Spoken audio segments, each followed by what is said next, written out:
버리고 얻는 즐거움 제11장 무엇을 버리고 무엇을 얻을 것인가?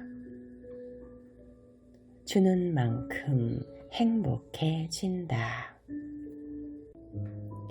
삶에서 가장 어리석은 실수 중 하나는 지금 우리와 함께 있지 않은 사람, 현재가 아닌 다른 때를 위하여 미소와 기분 좋은 말을 아끼는 것이다. 어느 프랑스인은 이렇게 말했다. 만일 한두 마디의 말이 다른 사람들을 행복하게 해줄 수 있다면 그것을 주지 않으려는 사람은 비열한 것이다. 그것은 마치 자신의 촛불로 다른 사람의 촛불을 켜는 것과 같은 행동이다. 다른 사람의 이익 때문에 어느 누구도 자신의 밝음을 잃지 않는다. 또 래플 박사는 이렇게 말했다. 상대방을 행복하게 만들려고 노력하지 않는다면 그와 10분 이상 함께 있지 않을 것을 나는 규칙으로 삼고 있다. 옛날에 어린 아들을 끔찍하게 사랑하는 왕이 살았다. 왕은 아들을 기쁘게 해주기 위해 무던히도 노력했다. 조랑말, 멋진 방, 셀 수도 없이 많은 그림책, 장난감 등등 돈으로 살 수 있는 모든 것을 주었지만 어린 왕자는 항상 얼굴을 찌푸리고 가지고 있지 않은 무엇인가를 원했다. 이 소식을 전해 들은 한 마법사가 궁전을 방문했다. 그는 어린 왕자의 짜증난 얼굴을 보고 왕에게 말했다. 아드님을 행복하게 할 수 있습니다. 찌푸린 얼굴을 미소로 바꿔놓겠습니다. 대신 큰 돈을 주십시오. 왕은 말했다. 좋소. 무엇이든 주겠소. 마법사는 왕자를 아무도 없는 방으로 데려갔다. 그리고 종이에 흰 물질로 무엇인가를 적었다. 마법사는 왕자에게 촛불을 주고 종이 아래를 비추라고 말했다. 그러면 글씨가 보일 것이라고 했다. 그러고 나서 마법사는 궁전을 떠났다. 마법사가 시키는 대로 하자 흰 종이는 아름다운 푸른색으로 변했고 거기에는 이렇게 쓰여 있었다.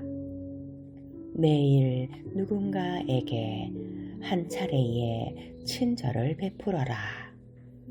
왕자는 그 충고를 따랐고 왕국에서 가장 행복한 사람이 되었다. 한 작가는 행복이란 작은 돌들로 구성되어 있는 모자이크다 라고 했다. 작은 친절, 작은 호의, 부탁을 들어주려는 마음, 도움이 되려는 자세, 동정적이고 이기적이지 않은 마음, 남에게 상처를 주지 않고 오히려 상처를 감싸주려는 배려, 다른 사람들의 약점에 관대한 자세, 넓은 이해심, 이런 것들이 하나하나씩 어두운 밤에 쌓여서 찬란하고 행복한 아침으로 변하는 것이다. 1년에 딱 한 번 베푸는 훌륭한 행동보다 이 모든 사소한 선행들이 얼마나 더 위대한가. 우리의 삶은 사소한 일로 이루어져 있다. 위급한 상황은 거의 발생하지 않는다. 작은 것, 중요하지 않은 사건, 거의 기억할 수 없는 작은 경험들이 모여 인생 전체를 만든다. 헨리 워드 비처는 이렇게 말했다. 자신도 알지 못하는 사이 모든 사람들을 더 행복하게 만드는 것은 얼마나 훌륭한 재능인가. 꽃들은 자신이 얼마나 아름다운지 알지 못한다.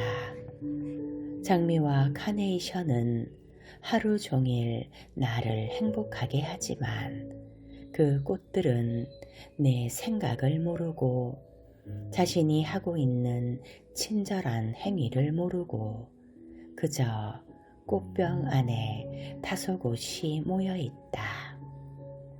사람들도 마찬가지다.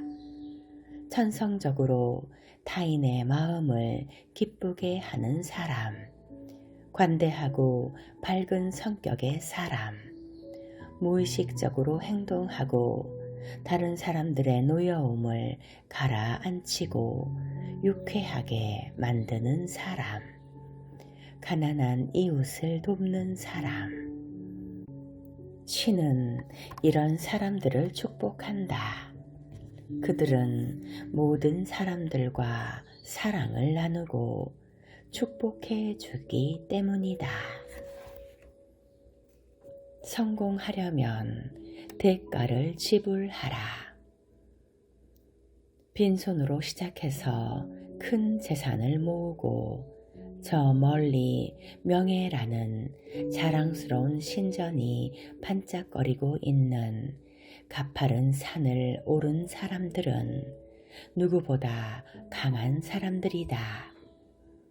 혹시 당신은 상속자에게 수억 원의 돈을 유산으로 남겨주고 싶은가? 그러나 성공과 부를 이루는 과정에서 체득한 교훈과 경험, 능력은 물려줄 수 없다. 당신이 성취의 과정에서 얻은 기쁨과 발전의 즐거움, 자부심, 그리고 몸에 배인 좋은 품성도 물려줄 수 없다.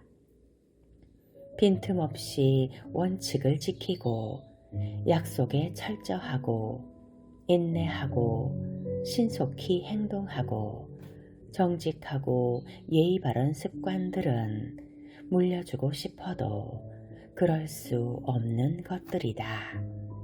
노련함, 현명함, 신중함, 선견지명도 마찬가지다. 이것들은 당신에게 대단히 소중한 것들이지만 상속자에게는 하찮은 것일 수도 있다.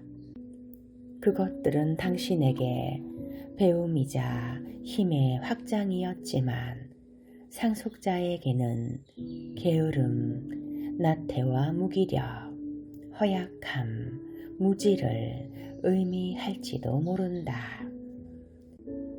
재산을 물려줌으로써 상속자는 값을 매길 수 없을 정도로 소중한 경험의 기회를 영원히 잃어버릴 수도 있다. 당신처럼 빈손으로 시작하는 것이 상속자에게 줄 수 있는 선물이라고 생각할 수도 있다. 그들에게 고생이나 가난, 기회가 없는 환경을 물려주고 싶지 않을 수도 있다. 그러나 그것은 지팡이가 아니라 목발을 주는 것이나 다름없다. 그것은 상속자의 의욕을 빼앗고 발전하고 성장하고 스스로 배우면서 살아가는 기회들을 박탈하는 것이기 때문이다. 한 젊은이가 다리 위에 앉아있는 낚시꾼들을 무심하게 바라보고 있었다. 젊은이는 가난하고 초라하게 보였다. 물고기들이 가득 들어있는 양동이를 본 그가 한숨을 쉬며 말했다. 이놈들만 있어도 좋을 텐데 시장에 내다 팔면 먹을거리와 잠잘 곳을 해결할 수도 있을 텐데. 우연히 젊은이의 말을 들은 늙은 낚시꾼이 이렇게 말했다. 내가 볼 일이 있으니 잠시 이 자리를 좀 맡아주게. 잠시면 되니 입질하는 고기도 잡아주게. 젊은이는 흔쾌히 그 제안을 받아들였다. 시간이 흐르자 젊은이는 지루해지기 시작했다. 그러는 사이 고기들이 입질을 해서 고기를 잡는 재미에 우울하던 기분이 많이 좋아졌다. 노인이 돌아올 때까지 젊은이는 많은 고기를 잡았다. 볼일을 마치고 돌아온 노인은 젊은이가 잡은 고기를 모두 주면서 말했다. 젊은이, 남들이 잡는 고기를 바라보며 시간을 낭비하지 말고 직접 낚싯줄을 던져보게. 자네가 바라는 것을 얻을 수 있을 것이네. 록펠러와 같은 당대의 부자들이 재산을 불리고 명성을 얻는 과정도 이와 비슷했다. 그들은 모두 남들에게 무엇을 기대하기보다 자기 자신의 힘에 의지하고 살았다. 노동이란 진정한 성공과 번영을 보장해 주는 법적으로 인정받는 화폐와도 같다. 상품이란 그런 화폐를 받고 파는 것이다. 어느 누구도 포장지에 성공이라고 표시된 상품을 찾을 수 없다. 왜냐하면 성공은 노동과 경험을 통해 이룰 수 있는 내면의 가치이기 때문이다. 성공은 인내와 고생의 자식이다. 성공은 뇌물을 주고 구슬린다고 얻을 수 있는 것이 아니다. 성공하려면 정당한 대가를 지불하라. 그러면 당신은 성공할 것이다. 성공하려면 정당한 대가를 지불하라. 그러면 성공은 당신의 것이다.